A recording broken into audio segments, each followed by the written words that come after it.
हमें एफकेट की ही तैयारी करनी है। सबसे पहले तो डरना बंद करो कि हाँ इंग्लिश से डर लगता है, मैम इंग्लिश में मार्क्स नहीं आ रहे, तो इंग्लिश की इतनी भी टेंशन नहीं लेनी है। अगर हम एकदम दिमाग से और थोड़ा दिमाग खोल के पढ़ेंगे ना तो आराम से कर लेंगे। ठीक है। भैया अपनी फैमिली से मिलने गए हैं यार सूरज, वो नेक्स्ट वीक आ जाएंगे, तब तक हम अपना इंग्लिश का थोड़ा देख लेते हैं, ठीक है। तो एफकेट में हमें अब की बार 121 ही कट ऑफ गई थी, है ना। तो देखो 30 मार्क्स की अगर मुझे पता है कि इंग्लिश आ रही है तो इंग्लिश पे फोकस करता हूँ ना मैं। इंग्लिश के पे फोकस करो।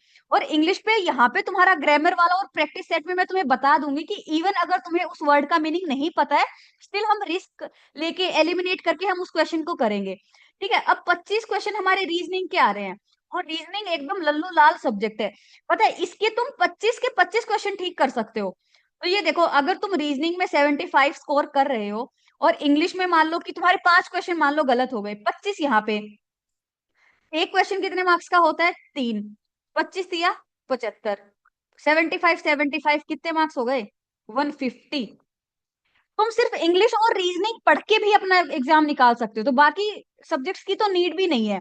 इवन तुम लोग तो जीएस पढ़ रहे हो, जीवन जीएस में भी 10-12 क्वेश्चंस तो ठीक कर दोगे ना यार, 25 में से 10-12 तो आराम से ही हो जाएंगे। और जो मैथ्स आती है ना, मैथ्स बहुत कैलकुलेटिव, बहुत ऐसे दिमाग वाली मैथ्स आती है। ऐसा नहीं है कि आपको बहुत एडवांस लेवल की और फॉर्मूलाज आपको रटने पड़ेंगे, ऐसा कुछ भी नहीं करना है। आपको सिर्फ मैथ्स में अगर आपको थोड़ा भी दिमाग चलता है ना, तब भी आप लोग 7 से 8 क्वेश्चंस आराम से कर पाओगे। और इवन अगर आप बैच में हो तो बहुत ही अच्छा कर सकते हो। आप सिलेक्टेड चैप्टर करके भी बहुत अच्छा कर सकते हो। मान लो एफकेट में अगर तुम मैथ्स पढ़ रहे हो, तुम लोगों ने बैच ही ले लिया है, आपकी कितनी ही वीक होगी स्टिल 10 से 12 तुम लोग कर पाओगे। मान लो कि जीएस और मैथ्स के टोटल क्वेश्चन मिला के अगर मैं 20 क्वेश्चन सही कर पा रहा हूँ, तो 60 हो गए, है ना। तो 210, 210 में तो तुम मेरिट इन हो जाओगे। तो ऐसे थोड़ा अपना दिमाग खोल के रखो, और तुम्हें पता होना चाहिए कि तुम्हें नंबर लाने कहाँ से हैं।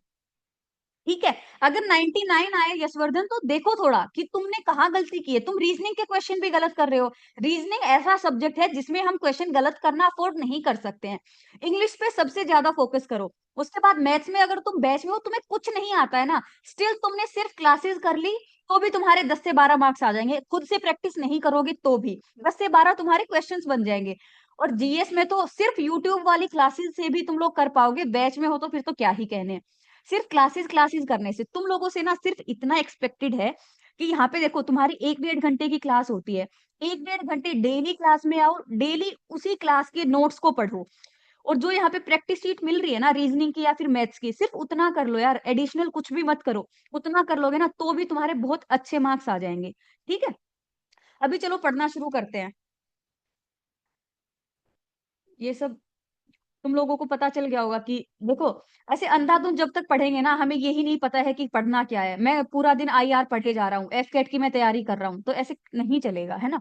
तुम्हें पता होना चाहिए कि तुम्हारे एग्जाम की रिक्वायरमेंट क्या है, और जिन क्वेश्चंस को और जिस चीज पे तुम्हारा एग्जामिनर ज्यादा फोकस करवाना तुम्हारा चाह रहा है, उसी चीज पे फोकस करो ना। अपने इंटरेस्ट वाली चीजें बाद में परस्यू कर लेना।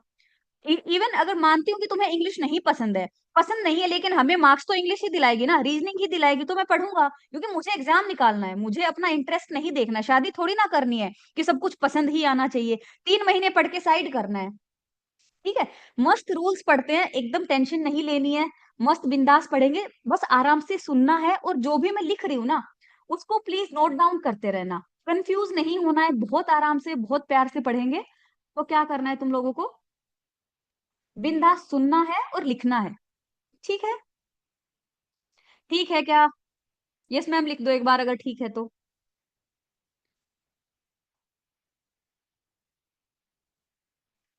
ठीक है। तो एकदम भी कंफ्यूज नहीं होना है, जहां पे भी डाउट आए तो डाउट पूछोगे, और बहुत आराम से सुनते हुए चलना है। ठीक है। और क्वेश्चन ओरिएंटेड नहीं रहना है, सॉल्यूशन ओरिएंटेड रहना है। जो मैं समझा रही हूँ ना उसको समझने की कोशिश करो, अपने क्वेश्चंस को एक बार होल्ड पे करके रखो। तुम लोगों की ना ये दिक्कत होती है कि जब टीचर पढ़ा रहा होता है तो उस टाइम पे तुम्हें अपने वाले सवाल का जवाब चाहिए। आपके सवाल का जवाब मिल जाएगा, लेकिन उस टाइम पे जो पढ़ा रही होती हूँ, जो भी टीचर पढ़ा रहा होता है ना, उसको सुन के इम्प्लीमेंट करने पे फोकस किया करो। ठीक है। तो जब तक तुम्हें ऐसे लगेगा ना कि मेरे क्वेश्चन का जवाब मिलना चाहिए, वो क्वेश्चन का जवाब तो मिल जाएगा, लेकिन आगे वाला जो पढ़ा रहा है वो आपका मिस हो जाएगा। ठीक है। तो वो मिस नहीं करना है। सुनने पे पढ़ने पे फोकस करना है, बकैती नहीं करनी है। 1 घंटे की क्लास है, मस्त इफेक्टिव बनाएंगे। ठीक है, डन। ठीक है, डन गाइस, मस्त पढ़ते हैं, ठीक है। और एक प्रॉमिस करो मुझे, इंग्लिश से नहीं डरना है, नहीं डरना है, बहुत आसान है। ठीक। ठीक है। अब देखो, हमारे पास ओल्ड ईयर रूल, ठीक है, लेस्ट का है, शादी करूंगी तो देखो, सबसे पहले हमारे पास एक लेस्ट वर्ड आता है। लेस्ट का मतलब क्या होता है? नहीं तो। हम ना रूल्स पढ़ने जा रहे हैं, 100 रूल्स, जिसमें से मैक्सिमम आपके क्वेश्चन कवर होंगे। उसके बाद में ना, एक बार ये रूल्स करने के बाद मैं तुम्हें ये भी बताऊंगी कि जब भी तुम्हें तुम्हारे सामने एरर आता है ना, तो तुम्हें किस चीज पे फोकस करना है। ठीक है, वो हम करेंगे। एक बार तुम लोग रूल्स पढ़ना शुरू करो, ठीक है। हाँ, सब कुछ नोट डाउन करना है, लिखोगे तभी तो तुम्हें याद रहेगा। उसके बाद तुम्हें पीडीएफ पे मिल जाएगी, स्टिल तुम्हें खुद से लिखना है, खुद के नोट्स बनाने हैं। ठीक है। लेस्ट का मतलब होता है नहीं तो, अदरवाइज। अदरवाइज इसका मतलब होता है। तो हमारे पास लेस्ट के लिए दो तीन चीजें होती है, देखो। अगर मैं लिखूं work hard lest you fail, ये बताओ ये सही है कि गलत है?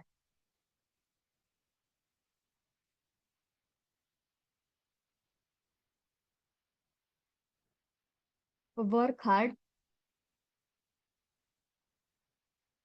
अच्छा, ये बताओ।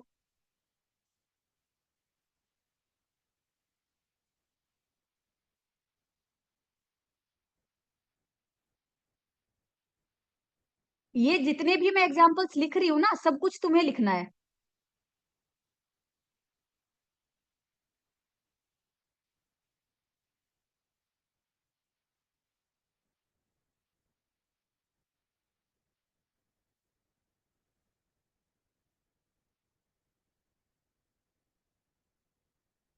अब देखो, इसमें ना हर एक स्टेटमेंट में गूगली है, ठीक है। इसमें ना हर एक सेंटेंस के थ्रू मेरे को कुछ ना कुछ तुम लोगों को बताना है, ठीक है। अब ये देखो, work hard lest you should fail. Work hard lest you fail, ये हमारा सही है क्या? ये मेरा सही है।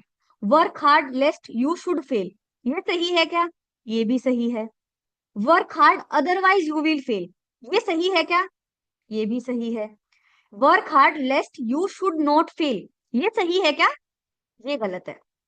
ये देखो, इससे मुझे क्या समझ में आया है कि लेस्ट का मतलब क्या होता है? नहीं तो। अदरवाइज की, अदरवाइज वाला मीनिंग उसका सेम होता है, लेकिन जो लेस्ट होता है ना, ये हमारा नेगेटिव वर्ड होता है। इसका मतलब क्या है? लेस्ट के साथ हमारा नोट नहीं आएगा, ठीक है। एक तो लेस्ट के साथ नोट नहीं आएगा। दूसरा चीज, पहली बात तो ये ध्यान रखनी है। दूसरी चीज क्या ध्यान रखनी है? कि लेस्ट के साथ अगर आएगा तो शुड आएगा, नहीं तो कुछ भी नहीं आएगा। इसको ऐसे याद रखो, शादी करूंगी तो तुमसे करूंगी, या तो नहीं ही करूंगी। ठीक है। अकेले रहोगे या तो फिर शादी करोगे तो उसी से करोगे, ठीक है। इसका मतलब क्या है? या तो लेस्ट कोई भी हेल्पिंग वर्ब या फिर मॉडल वर्ब नहीं लेगा, लेगा तो शुड लेगा। या तो अकेला रह लेगा, लेकिन जाएगा तो शुड के साथ जाएगा, बाकी किसी के साथ नहीं जाएगा। ठीक है। तो work hard lest you fail, मतलब मेहनत करो नहीं तो फेल हो जाओगे, तो ये हमारा सही है। लेस्ट आया है, ना ही तो इसमें नेगेटिव वर्ड है, ना ही यहाँ पे शुड है, तो लेस्ट के साथ कुछ भी नहीं आएगा तो भी चलेगा, लेकिन आएगा तो शुड आएगा, ये बात होती है। तो लेस्ट है, नेगेटिव वर्ड भी नहीं है, शुड भी नहीं है, चलेगा। Work hard lest you should fail, lest की तो शादी ही शुड से होनी है, तो लेस्ट के साथ शुड आ सकता है। Work hard otherwise you will fail, ये जो हमारी कहानी है ना, नोट वाली और फिर शुड वाली, ये सिर्फ हमारी लेस्ट के साथ है। अदरवाइज के साथ हमारा विल आ सकता है, तो अदरवाइज यू विल फेल सही है। यहाँ पे अदरवाइज आया है ना बेटा, अनिका जो पूछ रही है, यहाँ पे लेस्ट नहीं आया है। लेस्ट के साथ हमें कंफर्म शुड चाहिए, बाकी हमें कुछ नहीं चाहिए। शुड और वुड भी नहीं आ सकता है, अदरवाइज के साथ आ सकता है।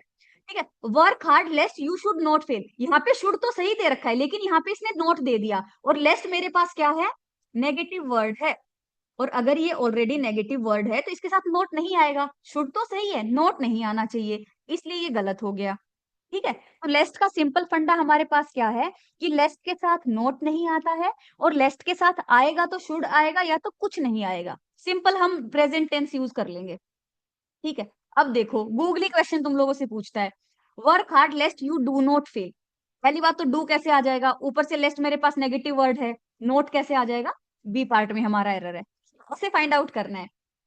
अब ये देखो, they set a strong guard lest anyone could lest anyone could escape. तो लेस्ट है, लेस्ट के साथ हमें पता है आएगा तो शुड आएगा, कुड तो आ नहीं सकता है, तो इसका इंप्रूवमेंट क्या हो जाएगा हमारे पास, शुड हो जाएगा। ठीक है, अब देखो क्वेश्चन टैग पढ़ते हैं। ठीक है, if there is no auxiliary verb. अच्छा ठीक है, स्पीड आप लोगों को ज्यादा लग रही है क्या, एक बार प्लीज बताना, स्पीड ज्यादा है क्या?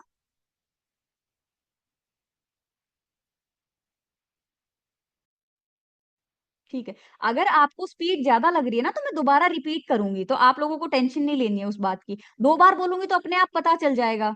ठीक है, ठीक है, अगर लग रही है तो थोड़ा कम कर लेती। If there is no auxiliary verb the tag is made by. अभी सबसे पहले ये देखो क्वेश्चन टैग क्या होता है।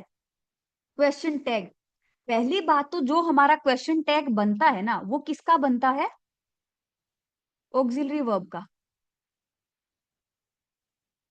ऑक्सिलरी वर्ब्स क्या होती हैं,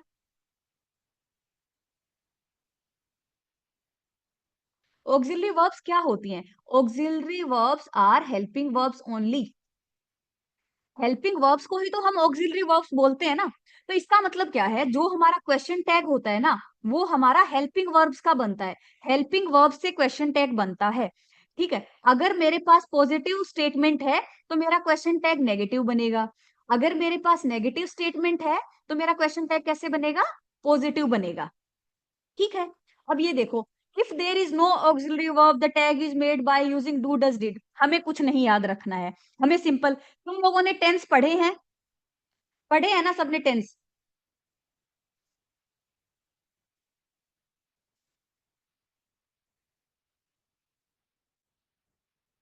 तो ये बताओ, जो हमारा ये होता है, नेहा लाइक्स टू ईट गोलगप्पे, इसका मतलब क्या है, ये मेरे पास अफर्मेटिव सेंटेंस है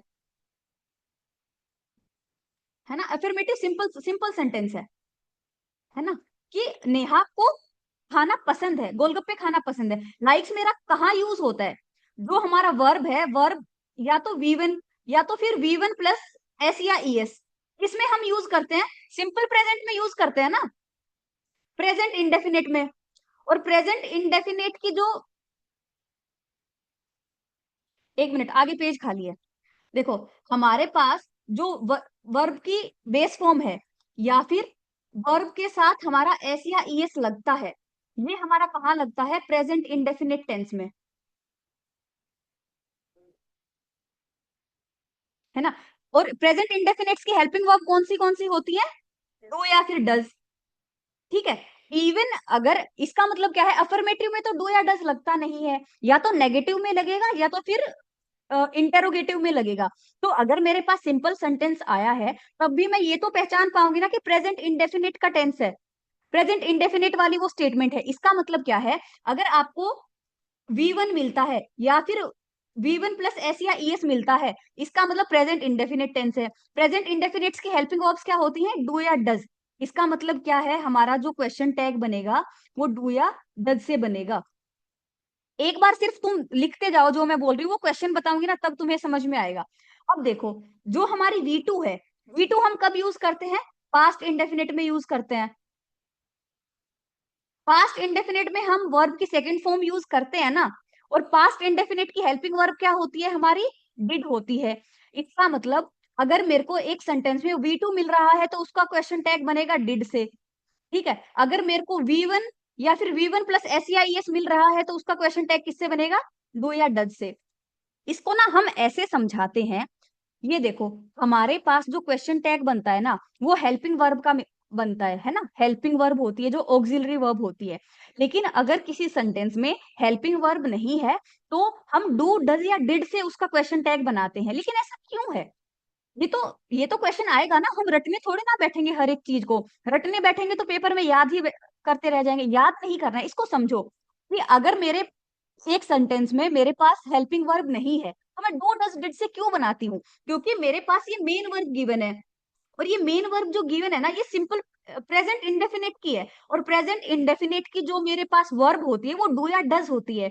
सिंगुलर के लिए मेरा डज यूज होता है, प्लूरल के लिए मेरा डू यूज होता है, इसलिए यहाँ पे डजंट शी होता है। यहाँ समझो, ये प्रेजेंट इंडेफिनिट में हमारे पास अगर प्लूरल है,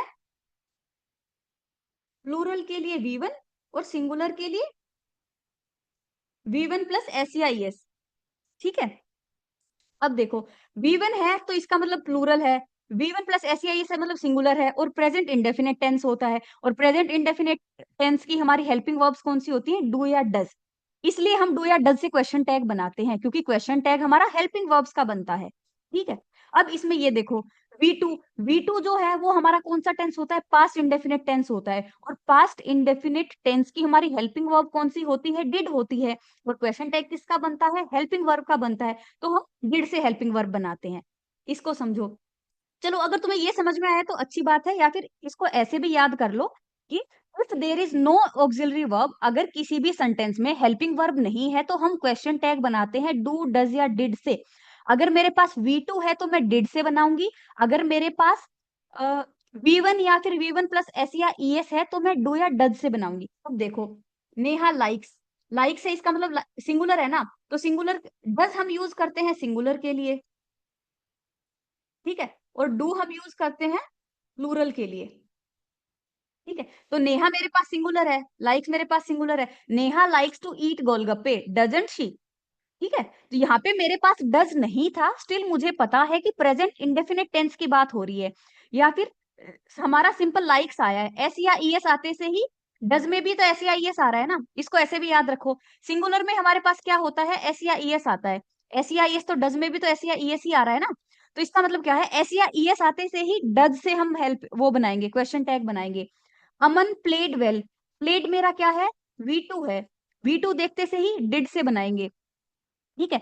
V2 देखते से ही डिड से बनाएंगे, V1 या फिर सिंगुलर फॉर्म देखते से ही डज या डू से बनाएंगे, ES देखते से ही डज से, क्योंकि इसमें भी ES आ रहा है, डज में भी ES आ रहा है, ठीक है। अब ये देखो the earth revolves around the sun, earth वो सन के चारों ओर घूमती है, रिवॉल्व्स ES आ रहा है, ES आ रहा है तो डज से बनाऊंगी, डजंट इट, ठीक है। हाँ फिल इन द ब्लैंक्स में तुम लोगों से पूछ लेता है, एरर में पूछ लेता है, ठीक है। The women completed the work on time, completed मेरे पास क्या है, V2 है, V2 है तो V2 का किससे बनेगा, डिड से बनेगा, क्यों, क्योंकि पास्ट इंडेफिनिट टेंस है, इसलिए हम डिड से बनाएंगे। डिड, डिड का कुछ असर नहीं पड़ता, डिड सिंगुलर के साथ भी डिड आएगा, प्लूरल के साथ भी डिड आएगा। एक मिनट यहाँ पे देखो, डू हमारा आएगा प्लूरल के साथ, डज मेरा आएगा सिंगुलर के साथ, और कब कब आएगा, प्रेजेंट में, और डिड मेरा क्या आएगा, पास्ट में आएगा, सिंगुलर प्लूरल दोनों के साथ।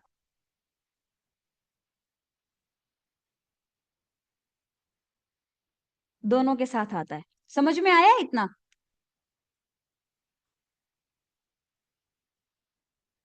अब देखो जो हम क्वेश्चन टैग बनाते हैं ना वो कैसे बनाते हैं, देखो अगर मैं बोलूं शी इज कमिंग, है ना, इसका मतलब इजंट शी, है ना।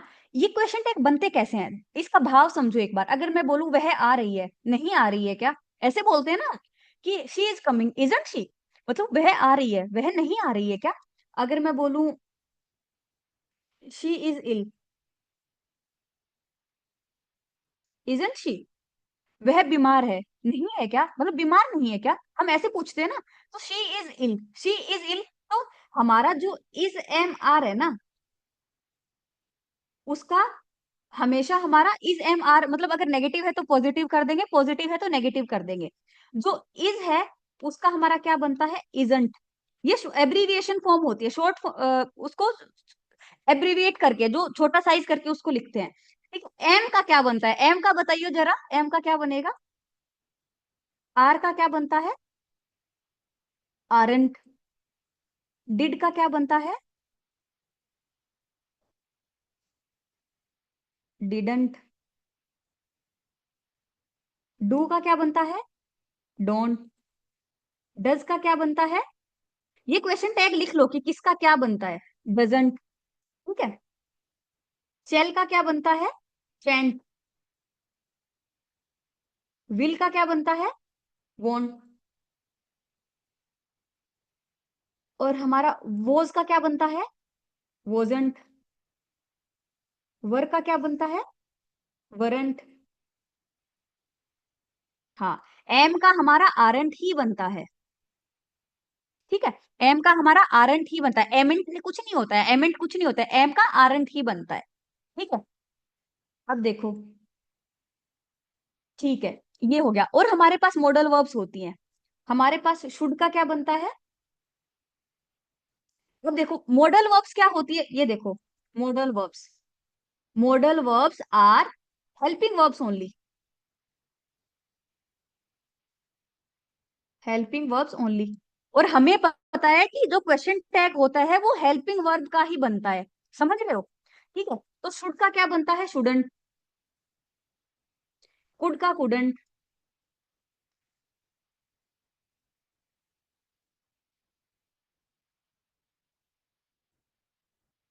कुड का बनता है कुडंट।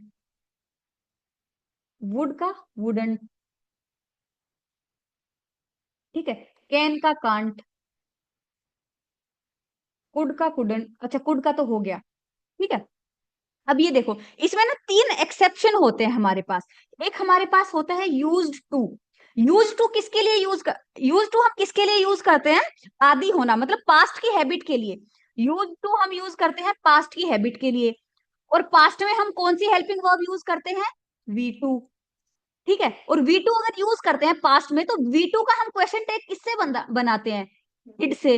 है ना, अभी अभी बताया था कि वी टू का डिड से बनेगा, वी वन का डू से बनेगा, और वी वन प्लस एस या ई एस से होगा तो हमारा क्या बनेगा? डज से बनेगा, है ना। तो यूज टू हमारा पास्ट की हैबिट बताता है। पास्ट के लिए हम वी टू यूज करते हैं, और वी टू हमारा पास्ट इंडेफिनेट टेंस में होता है। पास्ट इंडेफिनेट टेंस में होगा तो वी टू का बनेगा डिड से। तो यूज टू का हम किससे बनाते हैं? Didn't say. ठीक है, और नीड का क्या बनता है? नीडंट। और हमारे पास एक होता है डेयर। इसका डेयरेंट। ऐसे ही बनता है सब में, एन कोमा टी लगा देते हैं बस। ठीक है, अब ये देखो, ये बताओ बस। और बस इसमें ये है कि अगर ये नेगेटिव वाला दे रखा होगा तो हम पॉजिटिव कर देंगे, पॉजिटिव दे रखा होगा तो नेगेटिव कर देंगे। आगे क्वेश्चंस आएंगे ना तो हम अच्छे से देख लेंगे। ठीक है, you were going to explain your late arrival, isn't she. उसमें करेक्शन बताओ क्या होगी? इजंट शी, इजंट इट कैसे हो जाएगा? वरेंट यू, है ना।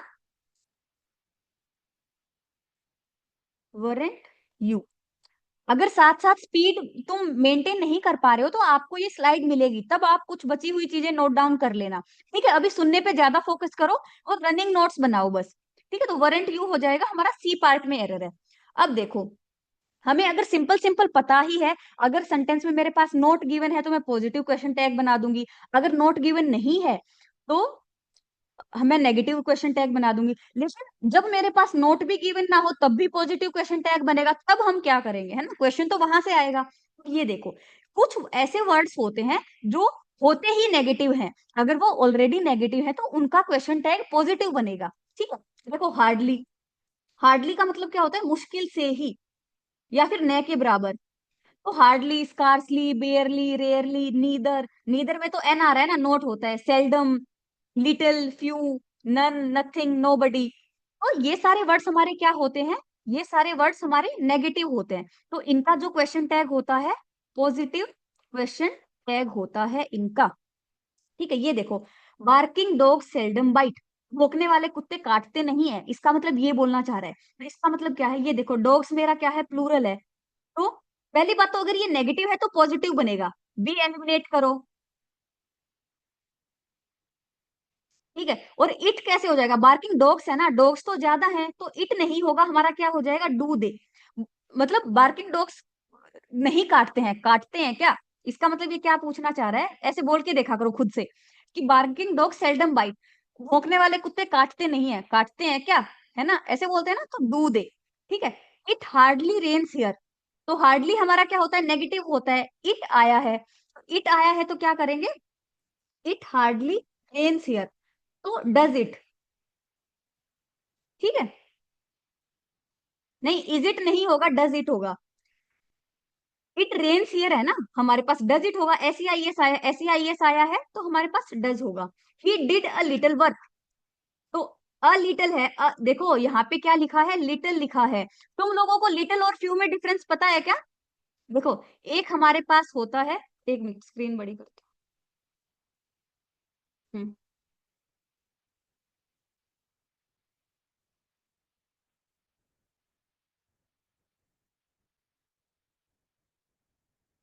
देखो, एक होता है हमारे पास अ लिटिल।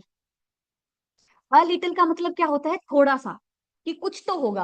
पहली बात, जो लिटिल होता है ना, वो हमारा अनकाउंटेबल के साथ यूज होता है, ठीक है।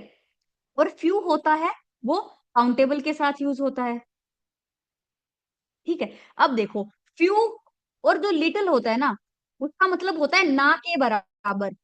तो ये क्या होते हैं? नेगेटिव होते हैं, ठीक है। और जो अ फ्यू या फिर अ लिटिल जो है ना, ये मतलब थोड़ा सा तो होगा, अ आ गया थोड़ा सा, इसका मतलब पॉजिटिव के सेंस में जा रहा है। अ फ्यू और अ लिटिल क्या होते हैं? पॉजिटिव सेंस में यूज होते हैं, ठीक है।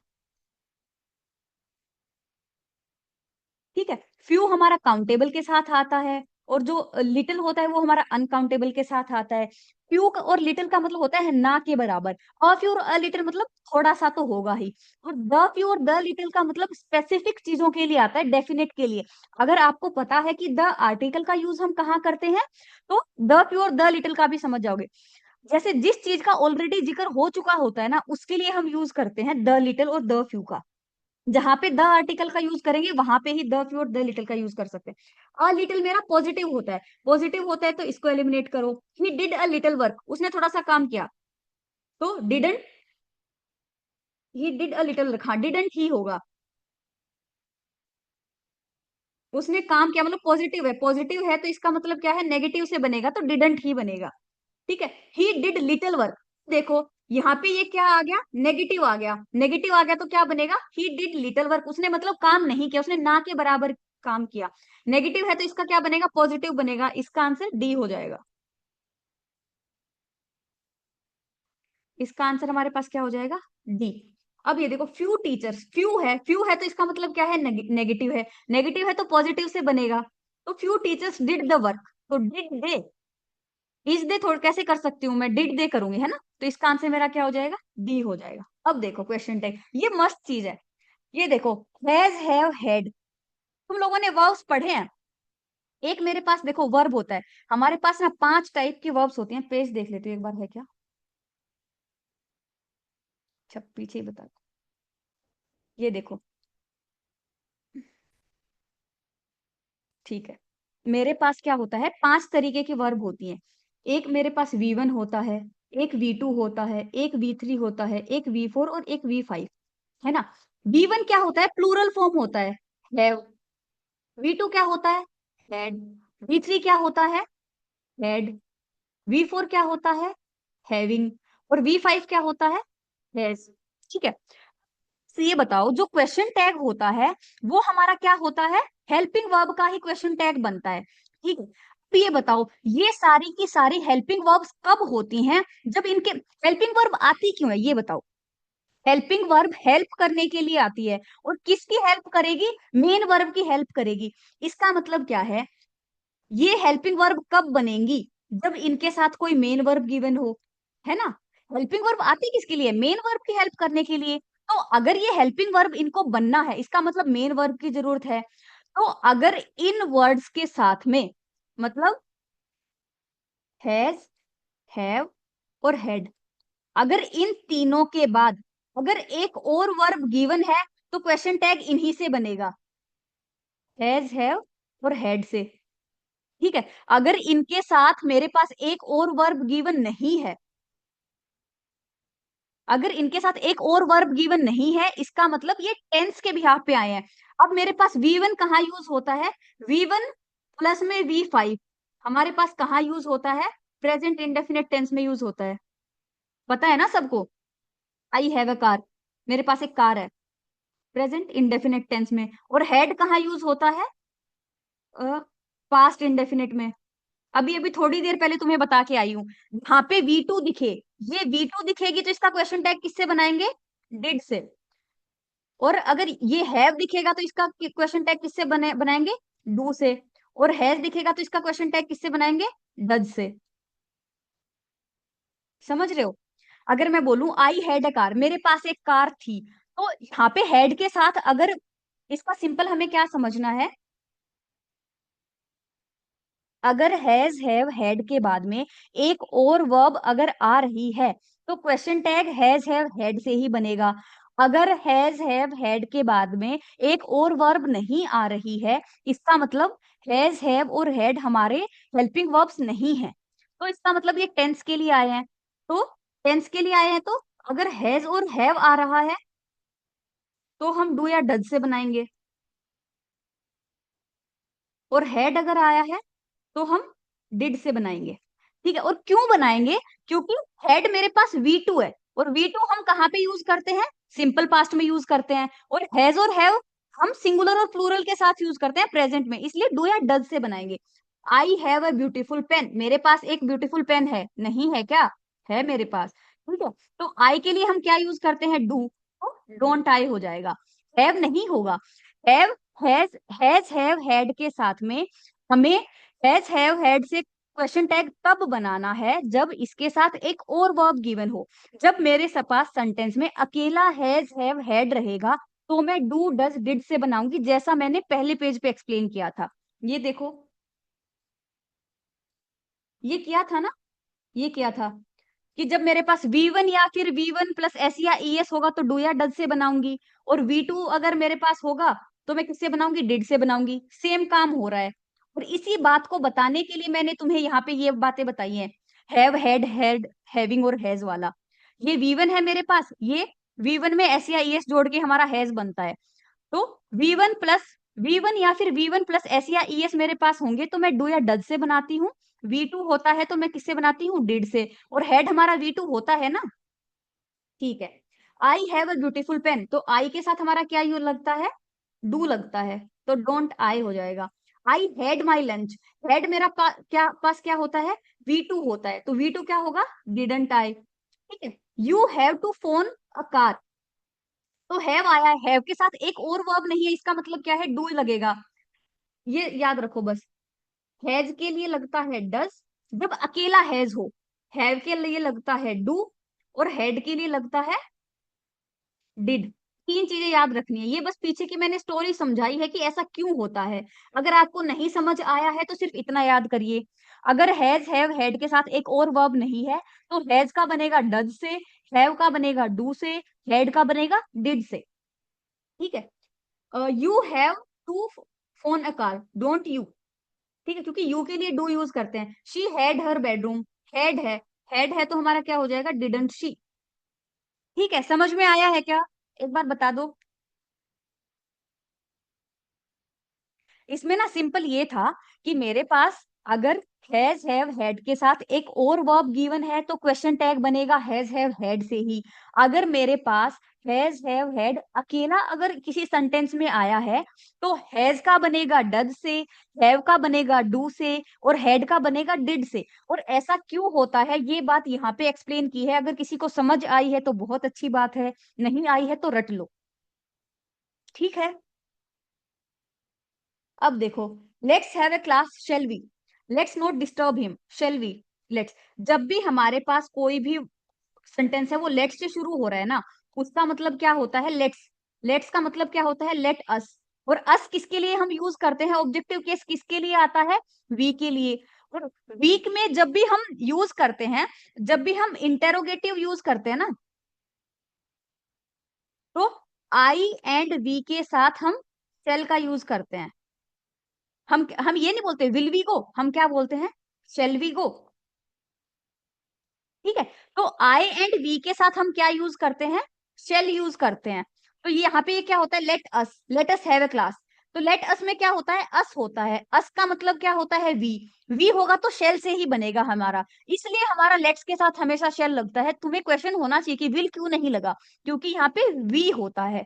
तो लेट के साथ जब भी आपके पास सेंटेंस आ जाए तो हम लोगों की बात हो रही होती है, तो चाहे नेगेटिव आए चाहे पॉजिटिव आए, लेट जब भी आता है तो लेट का क्वेश्चन टैग बनेगा शेल से। तो लेट हमारा चाहे पॉजिटिव हो चाहे हमारा नेगेटिव हो, दोनों में क्या रहेगा? शेल रहेगा। ये बात याद रखनी है। शेल वी गो, क्योंकि आई एंड वी के साथ हम हमेशा शेल यूज करते हैं, और लेट्स में तो लेट अस, अस तो हिडन है ना, हम लोगों की ही बात वो कर रहा होता है। ये देखो, अब ये देखो, I dare not go there, I dare to go there, she dares to go there, Neha needs a pen, Neha need not ask him. अब देखो, तुम लोगों को ना ये बात बोल रखी होती है कि डेयर के साथ अगर नोट आता है ना, तो वो हमारा मॉडल वर्ब बनता है, और अगर डेयर के साथ नोट नहीं आता है ना, तो मॉडल वर्ब वो नहीं होती है, वो मेन वर्ब होती है। क्यों? ऐसा क्यों होता है? क्यों? ये देखो, हमारे पास मॉडल वर्ब्स क्या होती हैं? Modal verbs are helping verbs only, है ना। हेल्पिंग वर्ब्स किसके लिए आती हैं? हेल्पिंग वर्ब्स किसके लिए आती हैं? हेल्प करने के लिए। और हेल्प किसकी करती हैं? मेन वर्ब की। इसका मतलब क्या है? अगर मेरे पास इस डेयर के बाद में अगर एक और वर्ब गिवन है, तो ये मॉडल वर्ब है। अगर डेयर के बाद में वर्ब गिवन है, तो इसका मतलब क्या है? डेयर मॉडल वर्ब है। अगर इस डेयर के बाद में एक और वर्ब गिवन नहीं है, तो इसका मतलब क्या है? ये खुद ही मेन वर्ब है। समझ लो, क्योंकि डेयर का मतलब हिम्मत करना भी तो होता है ना। डेयर हमारी मॉडल वर्ब भी होती है और नॉर्मल वर्ब भी होती है। डेयर का मतलब होता है हिम्मत करना, हिम्मत होना या करना, तुम लोग लिख सकते हो, हिम्मत होना या करना लिख लेना। ठीक है। और नीड का मतलब क्या होता है? जरूरत होना। ठीक है। तो नीड और जो डेयर होता है ना, डेयर और नीड, ये हमारी मेन वर्ब भी होती है, मतलब रियल वर्ब्स भी होती है। तो मेन वर्ब भी ये बन सकती है और ये मॉडल वर्ब्स भी होती हैं।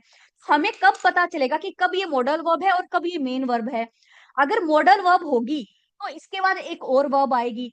अगर ये एक ही वर्ब एक सेंटेंस में आई है, इसके बाद एक और वर्ब गिवन नहीं है, इसका मतलब खुद ही ये मेन वर्ब है, क्योंकि हेल्पिंग वर्ब तो हेल्प करने के लिए आती है। तो मॉडल वर्ब तब होगी जब एक और वर्ब होगी। एक और वर्ब नहीं है, तो इसका मतलब ये मॉडल वर्ब नहीं है। ये देखो, she dare not go there, तो यहाँ पे गो क्या है? मेरा वर्ब है। वर्ब है, तो इसका एक और वर्ब अगर गिवन है, तो डेयर क्या हो जाएगा? मॉडल वर्ब हो जाएगी।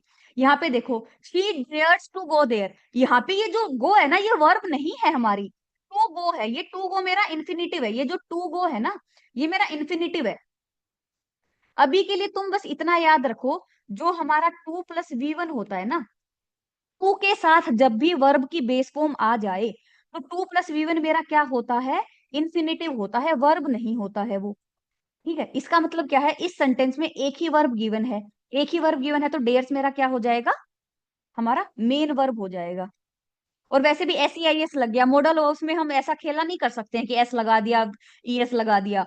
यहाँ पे शी सिंगुलर है, तो सिंगुलर के लिए सिंगुलर वर्ब चाहिए, तो शी डेयर्स हो जाएगा।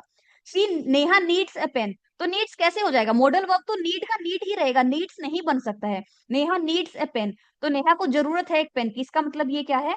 हमारे पास मेन वर्ब है। इसका Neha need not ask him, need मेरे पास क्या है? हेल्पिंग वर्ब है ना, मॉडल वर्ब है, क्योंकि यहाँ पे आस्क मेरे पास मेन वर्ब आई है, मॉडल वर्ब है, तो यहाँ पे नीड से बनेगा। ठीक है। इसमें सिंपल क्या था? अगर डेयर और नीड के बाद में एक और वर्ब आ रही है, इसका मतलब ये खुद हेल्पिंग वर्ब्स हैं। हेल्पिंग वर्ब्स हैं तो क्या है? मॉडल वर्ब्स हैं। अगर ये एक सेंटेंस में अकेले आ रही हैं, तो मेरे पास ये क्या होती हैं? मेन वर्ब होती हैं। ठीक है। और वैसे भी मॉडल वर्ब्स के साथ हम ये सब छेड़खानी नहीं कर सकते हैं जो इन्होंने कर दी है। ठीक है।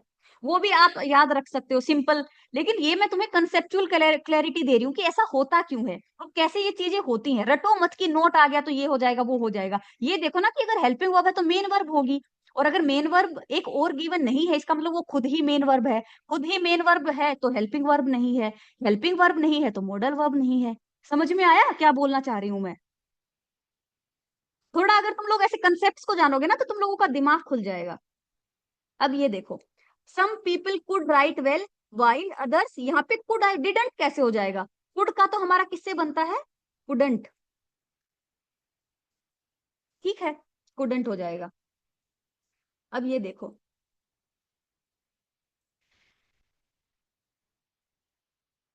ये देखो, everybody, nobody, somebody, anybody for person tag plural.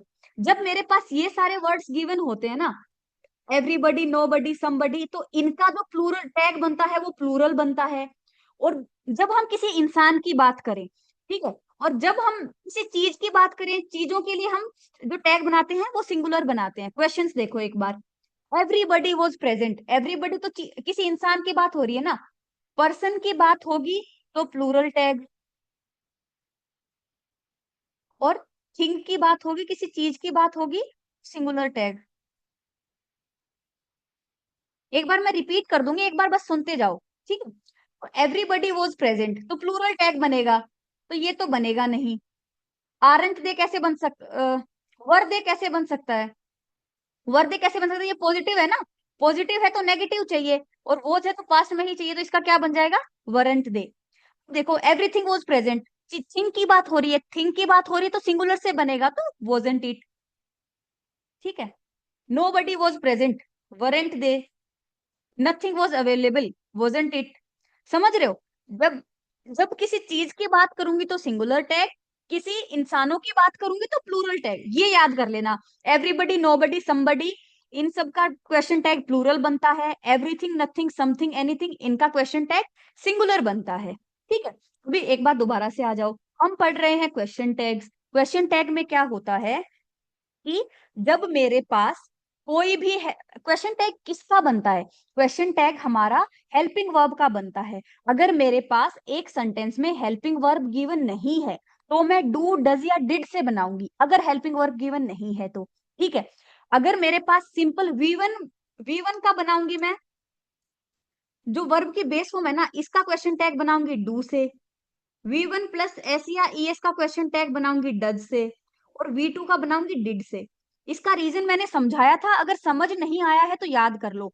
V1 का बनेगा डू से, V1 प्लस एस या ES का बनेगा डज से, और V2 का बनेगा डिड से। ठीक है, अभी उसके बाद हमारे पास हैज, हैव, हैड वाली चीजें आई थी। अगर हैज, हैव, हैड के बाद में एक और वर्ब आ रही है, इसका मतलब हैज, हैव, हैड हमारे पास हेल्पिंग वर्ब्स हैं। हेल्पिंग वर्ब है तो क्या होगा, हमारा क्वेश्चन टैग इसी से बनेगा। हैज, हैव, हैड के साथ एक और वर्ब आई है तो क्वेश्चन टैग बनेगा हैज, हैव, हैड से। अगर हमारे पास इन तीनों वर्ड्स के साथ एक और वर्ब नहीं आई है तो हैज का बनेगा डज से, हैव का बनेगा डू से, और हैड का बनेगा डिड से। ठीक है, इसके बाद था लेट्स। लेट्स का क्वेश्चन टैग हमेशा हमारा शेल से बनता है। ठीक है, चाहे वो नेगेटिव हो चाहे पॉजिटिव हो, लेट का क्वेश्चन टैग हमेशा शेल से बनेगा। ऐसा क्यों हो रहा है वो भी बताया था मैंने। ठीक है, अब देखो, इसका सिंपल तुम ये भी याद रख सकते हो कि अगर डेयर के साथ नोट आ रहा है तो हमारा ये मॉडल वर्ब है, अगर डेयर के साथ नोट नहीं आ रहा है तो हमारा ये मॉडल वर्ब नहीं है। ठीक है, इसको ऐसे भी याद रख सकते हो, डेयर अगर मॉडल वर्ब है, मॉडल वर्ब है तो हेल्पिंग वर्ब है। अगर मॉडल के साथ, अगर डेयर और नीड के साथ और वर्ब आ रही है तो ये खुद हेल्पिंग वर्ब है, मतलब मॉडल वर्ब है। अगर एक और वर्ब नहीं है इसका मतलब ये खुद ही मेन वर्ब है। समझ रहे हो, अब देखो यहाँ पे ये मेन है, यहाँ पे ये मेन है। Neha need not ask him, यहाँ पे आस्क मेरी मेन वर्ब है, मेन वर्ब है तो इसका मतलब क्या है, नीड हेल्पिंग वर्ब है। ठीक है,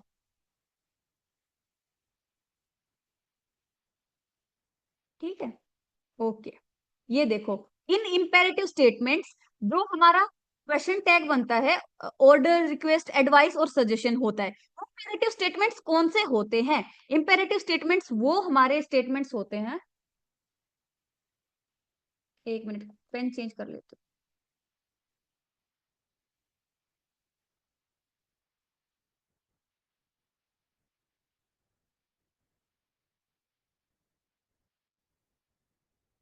ठीक है, जो हमारे पास इम्पेरेटिव स्टेटमेंट्स होती है ना, वो हमारे पास कौन सी होती हैं, जो वर्ब से शुरू होती हैं। अभी सही है, इम्पेरेटिव सेंटेंसेस वो सेंटेंसेस होते हैं जिनका सब्जेक्ट नहीं होता है। इनका क्या होता है, सब्जेक्ट नहीं होता है। इसका मतलब क्या है, डायरेक्ट वर्ब से वो शुरू होते हैं, और जब मेरे पास वर्ब से शुरू होता है ना तो जो मेरा क्वेश्चन टैग बनता है वो किससे बनता है, विल, वॉन्ट या फिर वुड से। ठीक है,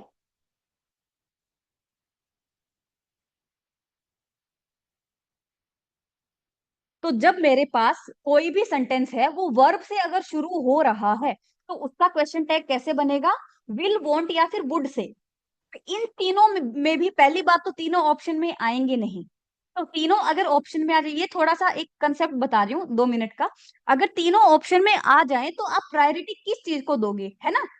अगर ना आए तो सबसे बेस्ट है, इम्पेरेटिव स्टेटमेंट्स का हमारे पास टैग बन जाता है विल से भी, वांट से भी और वुड से भी। लेकिन विल का यूज हम कब करते हैं, देखो, अगर मैं तुम्हें तुम्हें अगर नॉर्मल में कुछ काम करवाना है तुम लोगों से, तो मैं क्या बोलूंगी कि ना इस क्लास के नोट्स बनाओ, बना लोगे क्या, है ना। मैं ये थोड़ी ना बोलूंगी कि इस क्लास के नोट्स बनाओ, नहीं बनाओगे क्या, नहीं बनाओगे क्या में क्या है मतलब आ रहा है, इसमें धमकी आ रही है। समझ रहे हो तुम लोग कि मैं क्या बताना चाह रही हूँ। और विल यू में क्या होता है, विल यू में क्या होता है, मेरे पास जनरल स्टेटमेंट होती है। और जो वुड यू है, आवाज कम आ रही है क्या मेरी, एक बार प्लीज बताना, मेरी आवाज कम आ रही है क्या। जो वुड होता है वो हमारा किसके लिए होता है, पोलाइट रिक्वेस्ट के लिए होता है। देखो, जब भी मेरे पास इम्पेरेटिव स्टेटमेंट आती है, इम्पेरेटिव का मतलब क्या है, जब मेरे पास वर्ब से कोई सेंटेंस शुरू हो, अगर वर्ब से सेंटेंस शुरू हो रहा है तो उसका क्वेश्चन टैग विल, वॉन्ट और वुड तीनों से बन सकता है। और इन तीनों में भी क्या डिफरेंस है कि ओपन द विंडो, मैं क्वेश्चन टैग बनाती कैसे हूं कि विंडो खोल दो, खोल दोगे क्या, इसका मतलब क्या है, विल यू को हम प्रेफरेंस देते हैं। ठीक है, विल यू वाले को प्रेफरेंस देंगे अगर तीनों ऑप्शन में आ जाता है तो। और वुड यू अगर मैं यहाँ पे ये बोल देती ना कि प्लीज ओपन द विंडो, तब मैं किसको प्रेफरेंस देती, वुड यू। ठीक है, क्योंकि वुड का यूज करते हैं हम पोलाइट रिक्वेस्ट के लिए, प्लीज वर्ड आ जाएगा तो वुड यूज करूंगी। जनरल स्टेटमेंट के लिए मैं विल वाले को प्रेफरेंस देती हूँ, वॉन्ट हमारा धमकी के लिए आता है कि विंडो खोल दो, नहीं खोलोगे क्या, है ना। तो नहीं खोलोगे क्या में क्या है कि हमारा धमकी आ रही है। जैसे मैंने शुरू में बताया था, ये क्वेश्चन टैग बने कैसे हैं कि वह आ रही है, वह नहीं आ रही है क्या, ऐसे बनते हैं ना। तो खिड़की खोल दो, खोल दोगे क्या, अगर मेरे को किसी से कोई काम करवाना है तो मैं पॉजिटिवली उस चीज को लूंगी ना। अगर मैं नहीं खोलोगे क्या ऐसे अगर बोल रही हूँ तो वो तो धमकी हो गई। वोंट यू हम चैलेंज के लिए यूज करते हैं, विल हम जनरल के लिए। तीनों ऑप्शंस में आ जाए तब ये डिफरेंस हमें देखना है, अदरवाइज इंपेरेटिव स्टेटमेंट का तीनों से बन सकता है। समझ में आ गई। ठीक है। और अगर मैं इरिटेशन और एंगर वाली अगर कोई बात हो रही है तो हम कैन या फिर कांट यू से बोलते हैं कि ये वैसे आता नहीं है, अभी तक तो मैंने ऐसा कोई क्वेश्चन देखा नहीं है ना सीडीएस में ना एफकेट में, तो गेट आउट। तो कैन यू से भी बन सकता है, कांट यू से भी। शट अप का बन सकता है कैन यू से भी। जब इरिटेशन या फिर एंगर शो हो रहा होता है ना, विल यू और वुड यू में कौन सा यूज करेंगे। अगर मेरे पास जनरल स्टेटमेंट है ओपन द विंडो तो मैं विल यू यूज करूंगी। अगर मैंने बोल दिया please open the window, please बोल रही हूँ इसका मतलब क्या है, रिक्वेस्ट कर रही हूँ, और रिक्वेस्ट के लिए हम क्या यूज करते हैं, वुड यूज करते हैं। ठीक है, अगर प्लीज लगा लिया तो वुड, और अगर कुछ भी नहीं लगाया है तो विल यूज होगा। दोनों ऑप्शन में हो तो प्लीज अगर दे रखा हो तो वुड लगाना, अगर कुछ भी नहीं है तो विल लगाना। सारे ऑप्शंस में हो इसीलिए तो ये समझा रही हूँ, अदरवाइज तो कोई बात ही नहीं थी। ठीक है, जब इरिटेशन या फिर एंगर अगर शो हो रहा है, इसका मतलब कैन या कांट से हमें बनाना है।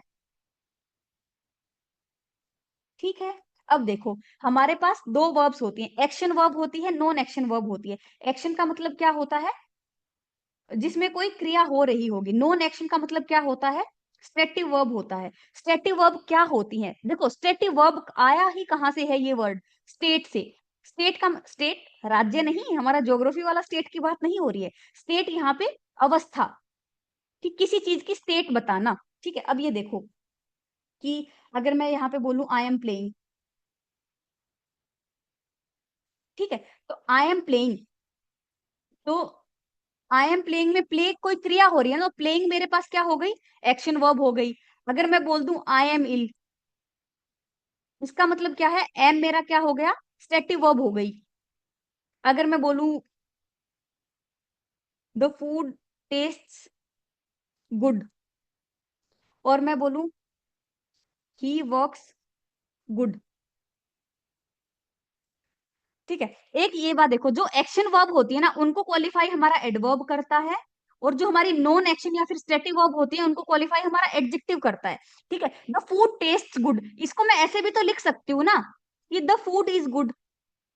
यहाँ पे टेस्ट में कोई एक्शन नहीं हो रहा है।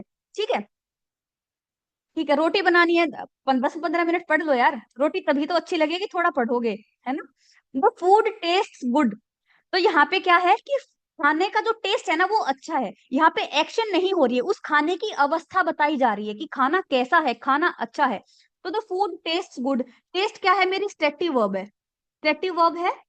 तो हाँ, एक और क्या होता है हमारे पास, स्टेटिव वर्ब का आईएनजी नहीं बनता है, आईएनजी नहीं बनता है। ठीक है, तो टेस्ट है इसलिए हमारा यहाँ पे क्या आया है, गुड आया है, द फूड इज गुड। ये देखो, दो he works good, he works good नहीं हो सकता, ही वर्क्स वेल। वेल हमारा एडवर्ब होता है, गुड हमारा एडजेक्टिव होता है। और एक्शन वर्ब के साथ मेरे को क्या चाहिए, एडवर्ब चाहिए। तो ही वर्क्स वेल होगा, ही वर्क्स गुड हमारा गलत होता है। अब देखो, अगर मैं ये लिखती हूँ कि I am knowing him,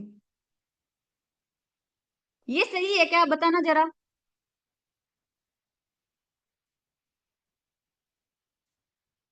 I am knowing him, इसका मतलब क्या है, नो, किसी को जानना, किसी जानने में कोई एक्शन नहीं हो रहा है, मैं उसको जानती हूँ। तो नोइंग का हमारा आईएनजी नहीं बनता है, इसका क्या होता है, आई नो हिम। तो हमारा जो स्टेटिव वर्ब है, जो हमारी नॉन एक्शन वर्ब्स होती हैं, उसका आईएनजी नहीं बनता है। ठीक है, इसको ऐसे देखो, there are some of the verbs which sometime don't admit of continuous action, such verbs are called stative verb. Example, love, feel, hate, जैसे आई एम लविंग यू नहीं होता है, आई लव यू होता है। ठीक है, feel, hate, no, think, anger, like, hope, ये सब हमारा क्या होता है, स्टेटिव वर्ब्स होती हैं। लेकिन अब ये देखो, क्वेश्चन देखो एक बार, stative verb no ING form, ING हमारा V4 होता है, जैसे मैंने हैविंग लिखा था, माई मदर इज थिंकिंग, तो मेरी मम्मी इज थिंकिंग नहीं, माई मदर थिंक्स हो जाएगा, my mother thinks that I should stop drinking. ठीक है क्या बच्चा पार्टी। ठीक है, अब ये देखो, जैसे अगर मैं बोलूं आई एम हैविंग माई डिनर, ये बताओ ये सही है कि ये गलत है।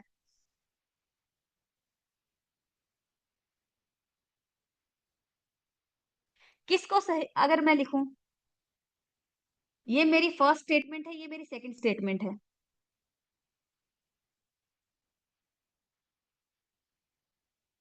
ये देखो, आई एम हैविंग माई डिनर, ठीक है, I am having a car, मेरे पास दो स्टेटमेंट्स हैं। तो मैंने क्या बोला है, जो मेरी स्टेटिव वर्ब्स होती है ना, स्टेटिव वर्ब्स होती हैं उनका, स्टेटिव वर्ब्स होती हैं उनका आईएनजी नहीं बनता है, ये बात यहाँ पे लिख रखी है ना, स्टेटिव वर्ब का आईएनजी नहीं बनता है। अब देखो, आई एम हैविंग माई डिनर, इसका मतलब क्या है, I am taking my dinner, है ना। तो यहाँ पे ये हैविंग पास होना की सेंस नहीं दे रहा है, मतलब मेरे पास मैं डिनर, इसमें क्या हो रहा है कि मैं अपना डिनर कर रही हूँ, कोई एक्शन ऑन गोइंग है, I am taking my dinner, तो ये क्या होगा, ये मेरा सही है। यहाँ पे I am taking my dinner है, I am having a car, मतलब मैं एक कार ले रही हूँ, मैं, मेरे पास एक कार है, मैं ये बोलना चाह रही हूँ ना, पोजेशन में बता रही हूँ, तो ये मेरा गलत है। मेरा क्या होगा, ये आई हैव अ कार। अगर मैं इसका ऐसे ही एक और बनाती हूँ, तुम लोगों को तब समझ में आएगा, आई एम हैविंग फीवर, ये बताओ ये सही है क्या। हाँ, आई ओन अ कार भी लिख सकते हो, आई एम हैविंग फीवर सही है क्या, सही है, ये सही है। पता है ये क्यों सही है, यहाँ पे हैविंग किसकी देखो, जब हमारे पास ये जो आईएनजी वाला वर्ड है ना, इसकी जगह अगर मैं कुछ और वर्ड अगर मैं यूज कर दूं ना, तो इसका मतलब वो सही बन जाता है। आई एम हैविंग फीवर का मतलब ये नहीं कह रही हूँ कि मेरे पास फीवर है, इसका मैं ये बोलना चाह रही हूँ, I am suffering from fever. ये जो हैविंग है ना, ये सफरिंग फ्रॉम के लिए आया है, तो आई एम हैविंग फीवर सही है। I am having my dinner, I am taking my dinner, I am suffering from fever, तो ये सही है। यहाँ पे हैविंग को मैं किसी और वर्ड से रिप्लेस नहीं कर सकती हूँ, आई एम टेकिंग अ कार, ऐसा नहीं हो सकता है। ठीक है, तो आई एम हैविंग अ कार सही है। ठीक है, अब देखो जीरंड और स्टेटिव वर्ब में, मतलब ये जो स्टेटिव वर्ब है ना, हम वर्ब का जब यूज करते हैं तब, ये मैंने वैसे ही गूगली बताई है कि ये हम, इसका एक्सेप्शन होता है, तुम्हारे एरर में नहीं आएगा, ये हैविंग वाले में कंफ्यूज नहीं होना है। तुम लोग ना बहुत सारे डाउट्स क्रिएट कर लेते हो कि मैम मैंने कहीं कहीं तो मैंने हैविंग देखा है, तो हैविंग हो जाता है कभी कभी, लेकिन इसका उसका सेंस कुछ और जाता है फिर। ठीक है, बात कंफ्यूज नहीं होना है, मैं सिर्फ ये बोलना चाह रही हूँ, इसका तुम्हारे पेपर से कोई लेना देना नहीं है, लेकिन तुम लोग बहुत डाउट आईडी पे फिर क्वेश्चन पूछते हो कि मैम मैंने तो यहाँ पे हैविंग हैविंग तो हमने देखा है। तो ऐसा एक्सेप्शंस होते हैं, लेकिन जब हमारा स्टेटिव वर्ब का आईएनजी फॉर्म कहीं पे अगर आपको दिख जाए ना, इसका मतलब वो किसी और वर्ड की सेंस वहां पे दे रहा है, कंफ्यूज नहीं होना है। ठीक है, अब देखो, ये जो है ना हमारा आईएनजी नहीं बनता है, आईएनजी नहीं बनता है जब ये वर्ब हो, लेकिन ये जिरंड तो बन सकता है ना। यहाँ पे after knowing the truth I gave my best effort, तो आफ्टर मेरा क्या है, प्रीपोजिशन, प्रीपोजिशन के बाद में आईएनजी देखते से ही क्या टिक करना है, जिरंड होता है हमारा। तो नोइंग का जब जिरंड फॉर्म में हो तो बन सकता है, लेकिन ये फीवर मतलब ये जीरंड हो तब बन सकता है, लेकिन जब ये वर्ब होगा तब नहीं बनेगा। मैं क्या बोलना चाह रही हूँ, स्टेटिव वर्ब का आईएनजी नहीं बनता है जब ये वर्ब होता है, लेकिन अगर ये जीरंड हो, स्टेटिव वर्ब जब जीरंड होती है ना, तो इसका आईएनजी बन जाता है। यहाँ पे ये जीरंड है, यहाँ पे ये वर्ब नहीं है। समझ गए? ठीक है। ट्रांजिटिव इंट्रांजिटिव, ठीक है, ये लास्ट करते हैं और बिंदास। अभी तुम लोगों को मस्त से समझना है, अभी तक तुम लोगों को जो आता है, तो जीरंड हमारा नाउन होता है अदिति। अगर तुम्हें कंफ्यूजन है तो बस ये सोच लो कि जब मेरा वर्ब होता है ना, तब इसका आईएनजी नहीं बनता है, अदरवाइज बन जाएगा। बस इतना तुम याद रख लो, अगर तुम्हें जीरंड समझ में नहीं आ रहा है तो। जीरंड मेरा नाउन होता है, जब मेरे पास आईएनजी का वर्ब होता है तब आईएनजी नहीं बनता स्टेटिव वर्ब का, अदरवाइज बन जाएगा। ऐसे ये देखो, ट्रांजिटिव और इंट्रांजिटिव। सबसे पहले तो हमारे पास सभी वर्ब्स का फिक्स नहीं है कि कौन सी ट्रांजिटिव होगी, कौन सी इंट्रांजिटिव होगी। ये हमारे सेंटेंस पे डिपेंड करता है। एक सेकेंड,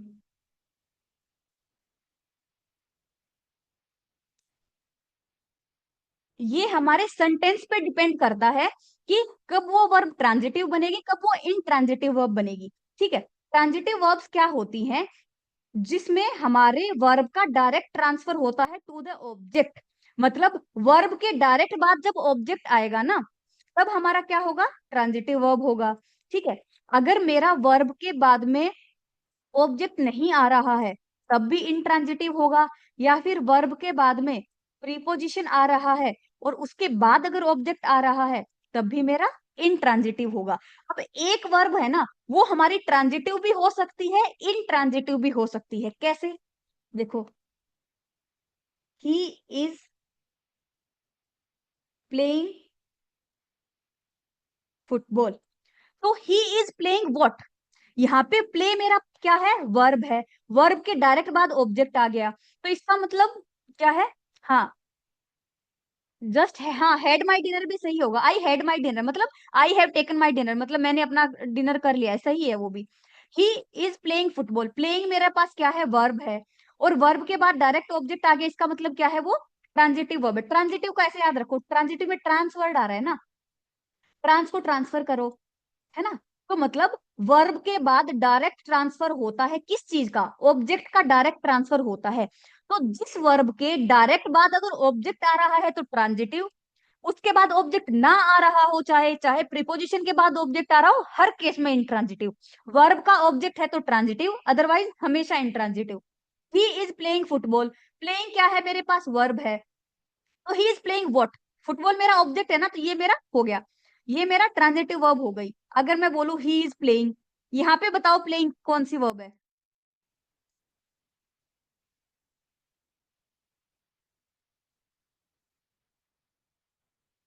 बताओ भाई। अब देखो, ये जो मेरी प्ले है ना, ये ट्रांजिटिव भी बन सकती है, ये इनट्रांजिटिव भी बन सकती है। इसमें देखो, इसमें ये जो वर्ब तो है मेरे पास, लेकिन क्या इस वर्ब का ऑब्जेक्ट मेरे पास अवेलेबल है? नहीं है ना। ही इज प्लेइंग, तो यहाँ पे इसका ऑब्जेक्ट अगर गिवन नहीं है तो ये इनट्रांजिटिव होगी। He is playing in the garden, in में क्या है? प्रीपोजिशन है, लेकिन इस वर्ब के डायरेक्ट बाद तो ऑब्जेक्ट नहीं आया ना, तो ये भी इनट्रांजिटिव। ठीक है। तो जो एक वर्ब होती है वो मेरी ट्रांजिटिव भी हो सकती है, वो मेरी इनट्रांजिटिव भी हो सकती है। जो एक वर्ब है वो मेरी ट्रांजिटिव भी हो सकती है, इनट्रांजिटिव होती है, डिपेंड करता है। कुछ वर्ब्स का फिक्स होता है कि मेरी ट्रांजिटिव रहेगी कि इनट्रांजिटिव रहेगी। ये देखो, ही इज स्विमिंग, है ना, he is swimming in the pool,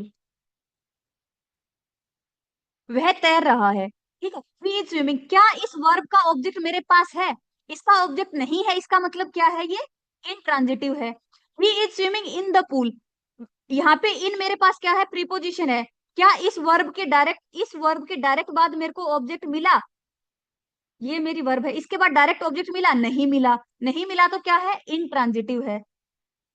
समझ रहे हो? और क्या मैं इस इन ये जो स्विमिंग है, क्या मैं इसको ट्रांजिटिव बना सकती हूँ? जैसे मैंने प्ले का ट्रांजिटिव और इनट्रांजिटिव दोनों बना दिया, तो क्या मैं इस स्विमिंग का ट्रांजिटिव वर्ब बना सकती हूँ?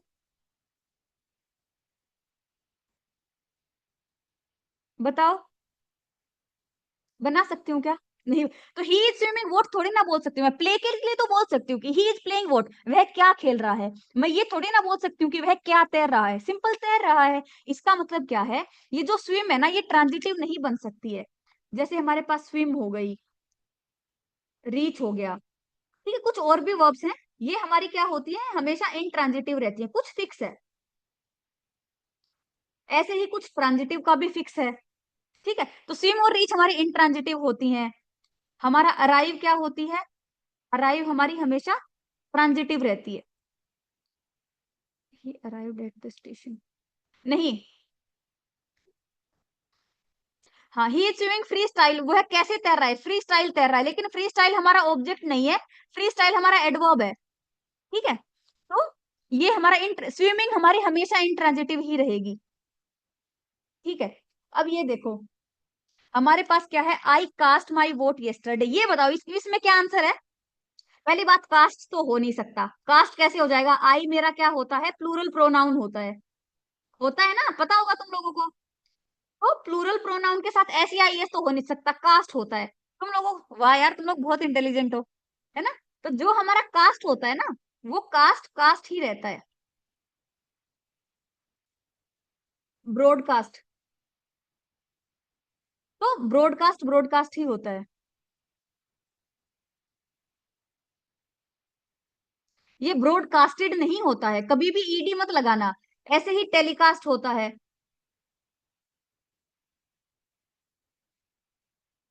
टेलीकास्ट, टेलीकास्ट, हाँ, फोरकास्ट भी होता है। तो ये कास्ट से ही समझो ना तुम, इसके आगे ब्रॉड टेली फोर कुछ भी लगा दो, ठीक है। कास्ट का कास्ट कास्ट होता है, कास्टेड नहीं होता है, ठीक है। कैसे पता चलते हैं, श्रावणी, पढ़ के पता चलते हैं, ठीक है, ठीक है।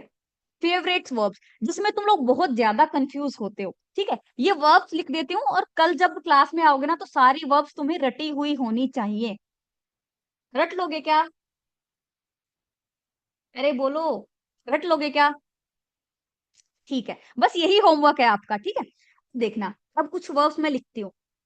सबसे पहले है मेरे पास राइज, राइज का मतलब क्या होता है, उठना या फिर बढ़ना, लेकिन अपने आप से, है ना। जैसे the sun rises in the east, मतलब सन ईस्ट में उगता है। तुम लोग सुबह सुबह सन को उठाने थोड़ी ना जाते हो कि उठ जा भाई और दिख जा हम लोगों को, है ना।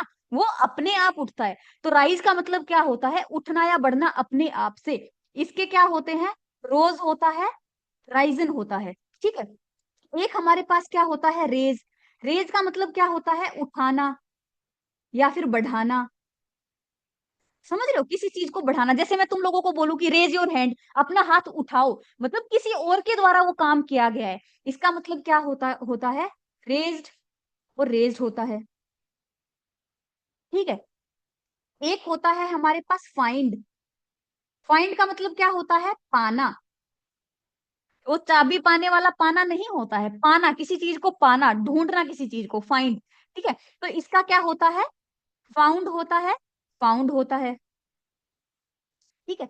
एक हमारे पास बेस फॉर्म ही फाउंड होती है। फाउंड का मतलब क्या होता है, स्टेब्लिश करना, स्थापित करना।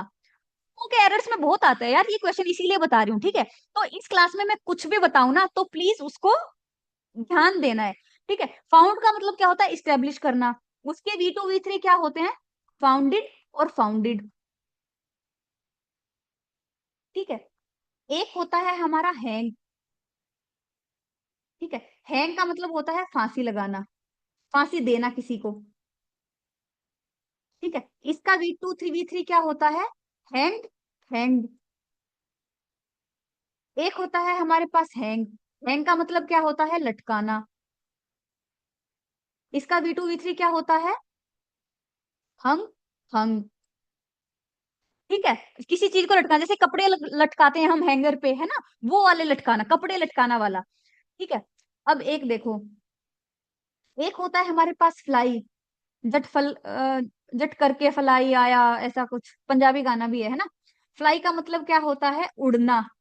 तो इसका क्या होता है, फ्लू, फ्लोन, है ना। एक होता है हमारे पास फ्लो, फ्लो का मतलब क्या होता है, बहना।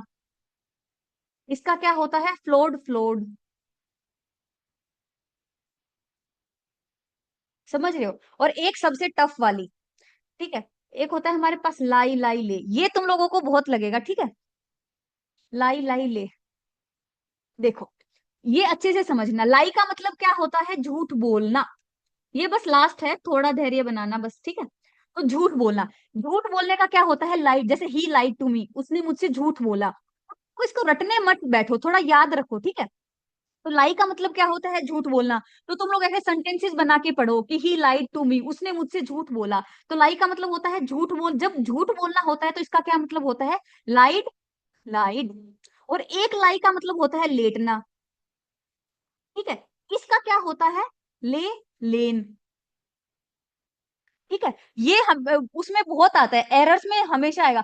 एरर में जब भी तुम्हें लाई, ले, लेन ऐसे वर्ड्स दिखे ना, तो तुम लोगों को हमेशा फोकस करना है कि कौन से वाली लाई का यूज करा गया है। एक ले का मतलब क्या होता है, अंडे देना या फिर बिछाना या फिर न्योछावर करना, जान देना, जान, वो सोल्जर्स अपनी जान न्योछावर कर देते हैं ना, न्योछावर करना। तो इसका क्या होता है, लेड, लेड, ठीक है क्या। देखो, लाई का मतलब होता है झूठ बोलना, लाइड, लाइड। लाई का मतलब होता है लेटना, लेट जाना। तो ले, लेन। अब ये जो लेटने वाले का जो V2 है ना, यही हमारा एक V1 भी होता है, ले। ले करना मतलब कि जैसे the soldiers laid down their life, मतलब अपने उन्होंने न्योछावर कर दी। तो ये लेट डाउन का मतलब क्या होता है, न्योछावर कर दी, पास्ट टेंस जा रहा है, ठीक है। तो ये जो ले है ना, इसका मतलब होता है अंडे देना, बिछाना, न्योछावर करना। इसके V2 V3 क्या बनेंगे, लेड और लेड बनेंगे। फ्लाई का मतलब होता है उड़ना, फ्लू, फ्लोन होता है। फ्लो का मतलब बहना, फ्लोड, फ्लोड होता है। जैसे द रिवर ओवरफ्लोड, तो ओवरफ्लू या ओवरफ्लोन नहीं हो सकती, ओवरफ्लोड होती है। हैंग का मतलब फांसी देना, हैंग्ड, हैंग्ड होता है। हैंग का मतलब कपड़े लटकाना, हंग, हंग होता है।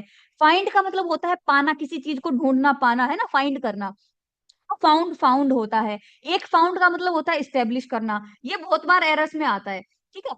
फाउंडेड, फाउंडेड होता है। राइज का मतलब होता है उठना या बढ़ना अपने आप से, ठीक है। तो रोज राइजन होता है। रेज का मतलब होता है रेज, रेज्ड होता है, ठीक है। Thank you so much. कैसी लगी तुम लोगों को क्लास, समझ में आया क्या,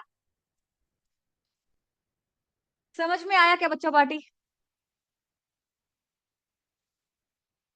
ठीक है, अभी अपने नोट्स को अच्छे से रिवाइज करना है, ठीक है।